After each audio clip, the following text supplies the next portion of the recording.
Welcome to Recall My Story, Season 2.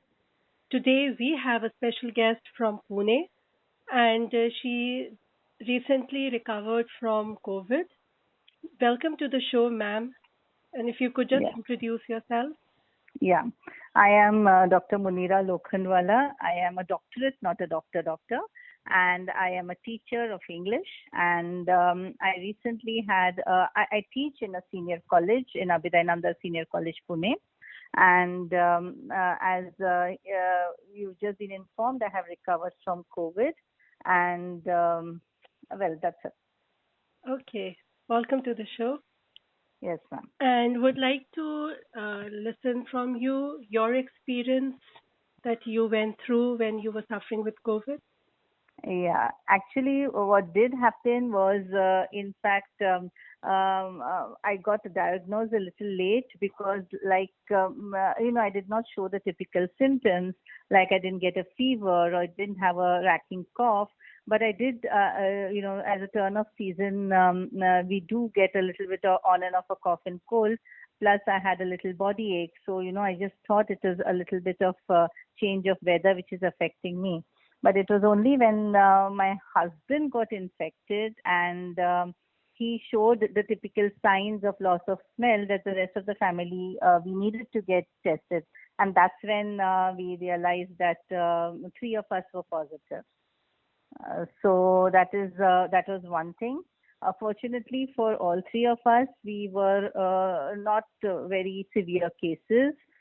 We did have a little bit of pneumonia, but we isolated ourselves at home and we consulted our doctor. We took the precautions, the SOPs, etc. And we were very, very conscious in terms of checking our temperature, our oxidation levels, our blood pressure levels, etc. And that sort of helped us come out of it without really needing any extreme medical help or something. But we were monitored constantly by a doctor 3 times a day. Then it's like, So initially, like when you are saying that, okay, three family members got affected. yes, So, how did you feel at that point of I know time? all of us were very anxious because knowing the history of what is happening to patients all around us, that, the horror stories in terms of hospitalization and, of course, deaths. And, we were initially very anxious and worried that we wouldn't, we may need hospitalization, and then the worry about not being away from family. So that anxiety was there.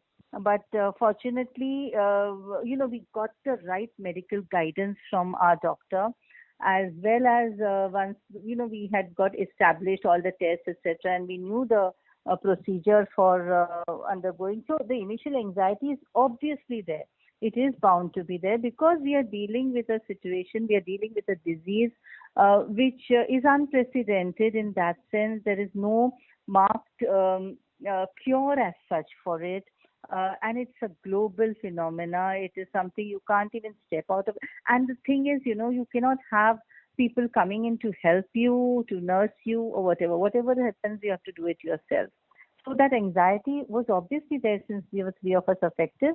And more importantly, we were worried about infecting our other two members who were not infected. So we had to make sure that we isolated ourselves properly. It must have been a real challenging time at that point. Initially, yes, it was a challenge. Initially, 3, 4 days, we were very anxious. But once we settled into it, that acceptance needs to be there. And I think that is the first step to having a positive cure. Because once you accept that, yes, you're unwell, and yes, you have to know that luckily we say in urban cities where medical help is so much available, and there is a lot of things that we can reach out to. So initially, few days, 3 to 4 days, were very anxious, not just for us, even for our for my parents, etc. So everybody was worried, and we did not want to be more pass on anxiety more So like we decided to stay calm and, just deal with the disease on a day-to-day basis. That's absolutely true because the moment we accept, then we Yes, start understanding the right way to tackle such a thing. yes, absolutely. That's very true. And did you have any low moments while you were recovering? Yes, I did. In particular, among the three of us, I had the most severe congestion in my lungs, and we had to undergo the HRCC scan. So initially, after the 10-day period, then I was asked to repeat the scan. My scan showed absolutely zero improvement. There was not even 1%. I was not even 1% better. So that was one very low point that I had been taking all the medications. We were taking all the karas plus the steam and the, whatever was recommended and isolation and, trying to be as much as, whatever the COVID Right. specialist had told us. Despite that, when I found that my reports showed no improvement, I was very low. I thought now I think this is my next step to maybe going to the hospital. But fortunately, I had a very good physician, Dr. Chawla. She told me that don't worry. In fact, if there is the stagnation is fine, we do not want further growth. So stagnation means now you are in the progress of getting it, you're defeating the infection. So don't worry about that. By the time your 14-day period will be over, you will be out of this, the pneumonia also. So the pneumonia did stay for a little longer, but that was one point when I was very low. Yes. So it's like it must have been, I can imagine, very devastating at that time, but the right interpretation or let's say suggestion by your doctor Yes. was And then, of course, we were, everybody was worried because after such heavy medication, plus all that, there needed to have been an improvement, which wasn't there.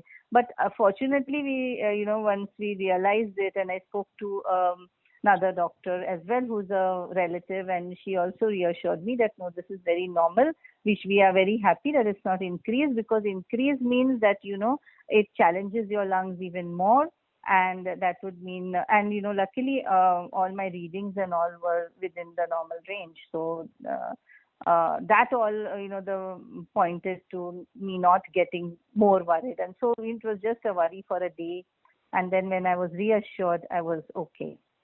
what thoughts helped you to stay strong Well, before you received the I reassurance? am I am basically a positive person, but I Wonderful. must I must tell you that it did feel, there were very low moments, and in which I did write letters to all my family members in case I had some problems and I did not I did not survive it. So I still have them, in my folder on my laptop. And these things, you cannot prevent because even though we all know that we are mortal, we do not want to die today or tomorrow. So that's the thing which these things do this thing. But I must tell you one thing that the the being in I would do my pranayam, and I would like to share that I also believe in the power of prayer, and therefore keeping regular with my prayers, etc., in a sense getting my mind calm helps me get over that low phase which I would feel on and off. There's a dip, on and off. That's really nice, like when you say that, okay, despite of the fact that one is positive, there could be moments and there is a bounce back also. Yes, yes, obviously. I mean, how much ever we should be positive, but we are also human, and we do have our weaknesses, and therefore those low moments are bound to be there with each person. But when we learn to cope with those low moments, and this coping mechanism has to be there from within. Of course, you do have family support, but till you have to be convinced from within. Only then the positivity can work. That's interesting because Yes, ma'am. we do look around for some positivity, for some coping, let's say support system. But you Yes, have rightly pointed out it has to be first from within when you accept and then you work from within. yes, definitely. That's nice. And would you like to share some of your takeaways from this entire experience of going through COVID, wherein which Uh, was very different when you listen, somebody is affected, and once you go through yourself. yes, I started valuing the things which actually do really matter. Uh, More. See, in our day-to-day struggle in our life, whether it is job or family, we get so carried away by the things that we want to achieve, from the things in terms of material gains as well. Okay, you have to pay the loan of your house and you need to get this education things completed and you need to build up this way, the way you want it. When everything cuts down and it is to the basics of your isolation in your room, where your survival depends upon you being inside a cocoon, literally, you start a lot of introspection. Of course, literally now we are in a sense blessed because we have a lot of devices which help us remain connected with our friends, etc., despite us not being able to physically meet. So I could reconnect with a lot of my contacts which were non job related. Like it could be like some faraway cousins, some friends, and we did bond over over the telephone or over the messaging, and a lot of introspection did take place about things which really matter in terms of what you really want to do. So that reconnection, I felt that in our the race for survival, etc., the race in which we embroil ourselves, we lose a lot of human contact, and So, that is one thing which I wanted to reconnect, and did a lot of those things, and get got a lot of course, the work backlog. I could get myself a little more organized, and that's one. But I felt I think the best thing was the human contact that I could nurture. so you rebonded with the forgotten ties.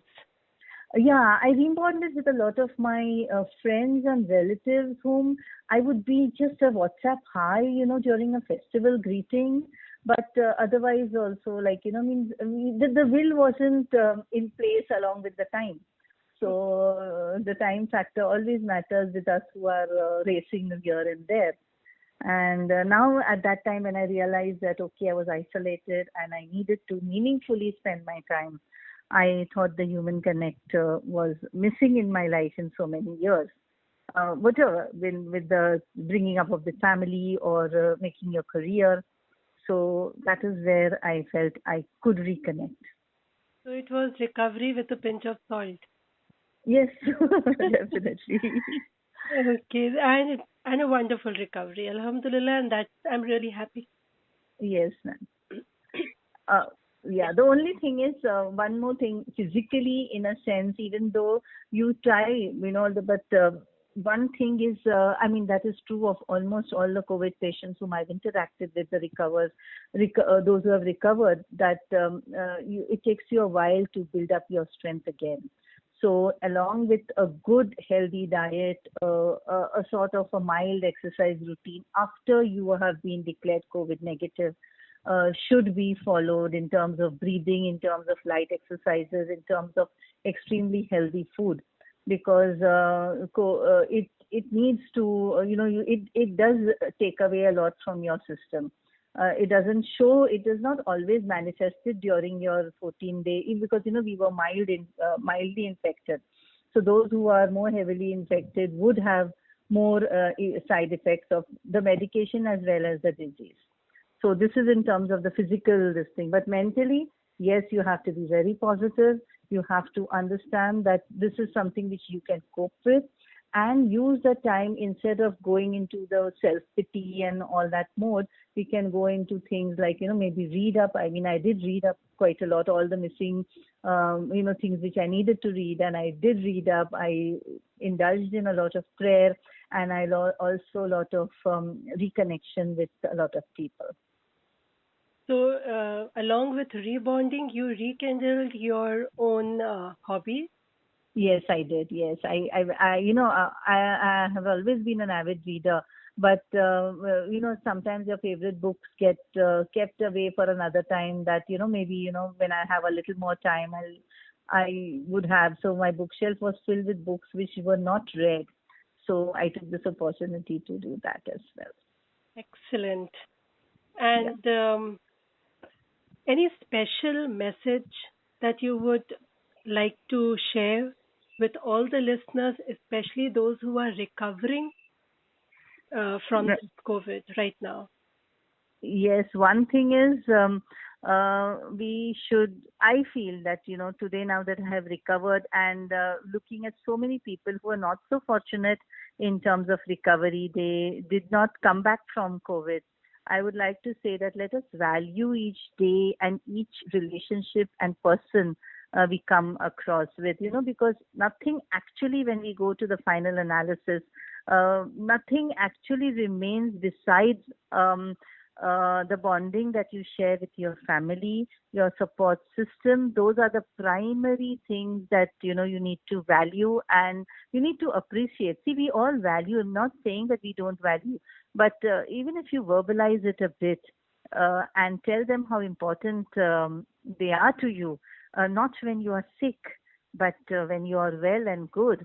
That goes a long way in, what we lack today is not resources. I think we lack a bit of warmth and humanity amongst us.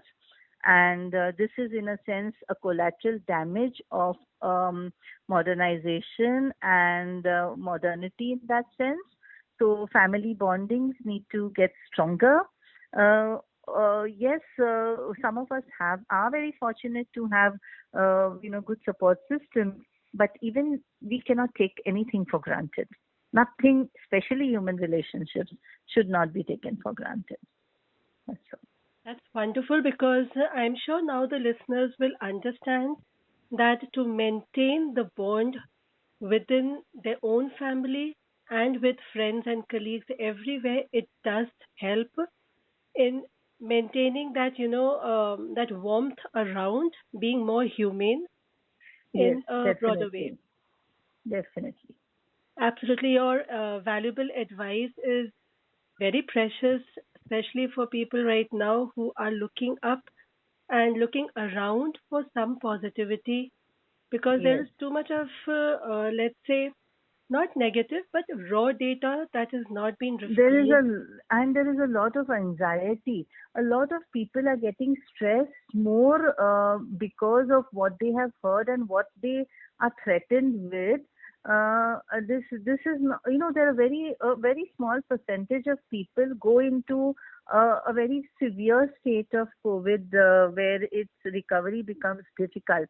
But most of the people who could have recovered have gone into a very anxious state. They and their relatives have gone into an anxious state and rushed into hospitalization and overdose of some medicines, etc., which could have been handled at home. So perhaps that mental, I'm not saying that every COVID patient should be treated in the same way, but keeping calm and keeping collected and also having faith is very important. And the will to recover, the will to fight the disease is as important as any medicine that you can have. Totally agree with what you are sharing, and I'm sure listening to you, they will gather their will now to be a more fighter, a warrior, Yes, and they will absolutely recover in no, I mean, in less span of time. yes, ma'am. Because these stories are very important to be there in the social media so that every person who is recovering, as you have suggested right now, that the anxiety that will be at least dealt with. No, this is something from which they all can recover by faith, by being Yes, patient. and trusting the Yes. process. Yes. That's really nice talking to you. And it's like, you feel more energetic by Yeah. listening to your tips. Yes, thank you. I'm hope that I'm able to help somebody in terms of inspiring them to fight or inspiring them. I mean, I agree. I've been one of the fortunate ones who have recovered without too much of problem. But I feel keeping active, even though, I mean, not blind prone all the time and keeping active mentally and at the same time being positive, I think helped me recover faster and was back on my feet as soon as my quarantine was over. Prefer to walk and I prefer my pranayama and yoga. So following the yoga in a disciplined way, Yes, that yes, yes, helps. absolutely. Yes, definitely. That's wonderful.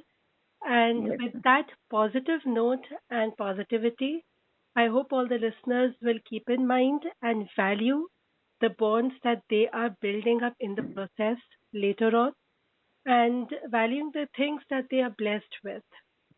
yes, ma'am. Thanks a lot, ma'am, for Thank your you. valuable time. Thank you, Hina ma'am, for giving me an opportunity to share with you and your hearers, and wish everybody a good, fast recovery and health to all of us. Thank you so much. Okay, ma'am. Take Thank you. care. Bye. Welcome. Bye.